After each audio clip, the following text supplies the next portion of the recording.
I want to show you the supplies that I take with me when I'm going to fly with my puppies on an airplane. I'm going to talk about the soft crate and what I carry in my backpack. The soft crate that I use is from Sherpa, that's S-H-E-R-P-A, and it is vented all the way around so the puppy can breathe and see out. I can open it from the top or the side, so whatever is going to be more comfortable for the puppy, the whole side will come down. The crate and puppy will ride on the airplane underneath the seat in front of you, so getting the right size crate is very important. The puppy needs to be able to ride comfortably in the crate, which means she needs to be able to stand up and turn all the way around while in the crate. Hula is comfortable in her crate. She flew in this 2 weeks ago. I do like the crate, and it does come with a hard plate for the bottom that has a bed that velcros on. And I actually remove this part for flying. Instead, I'm going to replace the bedding with a training pad. And I'm going to carry a whole bunch of training pads in my backpack because I'll wrap this over. It'll serve the purpose of absorbing, you know, if they go to the bathroom or get sick, but I can also change it out.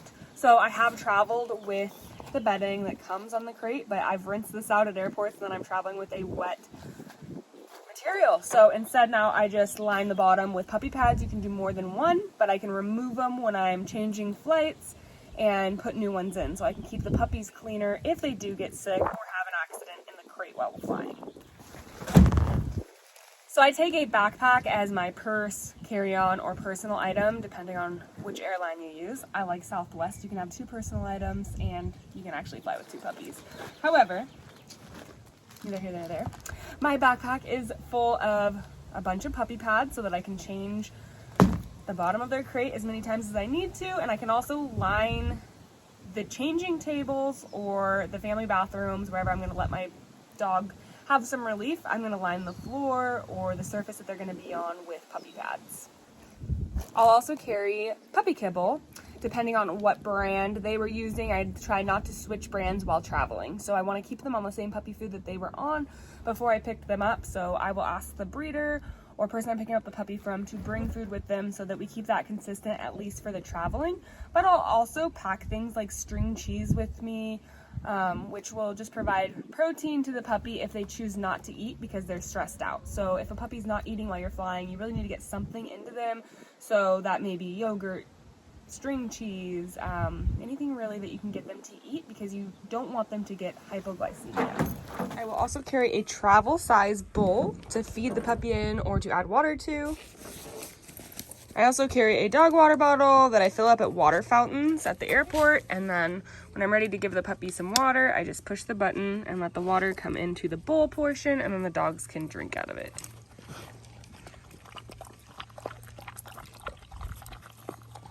I like having soft treats that will encourage the puppies to eat. You can bring toys with you. I generally don't bring toys with me for flights because there's not very many areas that the dog can play with those toys. So instead I make sure to bring bully sticks. Of course I break them down to size so that the puppy has something to chew on while we're flying. There are a million things you can add to your backpack for flying with a puppy. However, keeping it down to just the necessities always works better because when you're changing flights and you're already carrying a bag of puppies, it's just easier to keep track of the small necessities that I need. So those are the things that I feel are really important for flying. Of course, you can throw in, some sanitary wipes, something that you can wipe down surfaces before you put the puppy pads down, which usually I will. Right now, the airports are full of those anyways since COVID, so you don't even have to bring your own. I've heard of all different kinds of things people have thrown in their backpacks or crates for puppies. I used to freeze water so that it would melt as they were flying, but that's usually just for a dog that is flying cargo because I will be supplying them water as we go and making sure that they eat frequently anytime I have the opportunity to pull them out of the crate or feed them inside the crate. So anyways, I hope that was helpful, and if you have any questions or comments, please drop them below and subscribe for more puppy tips.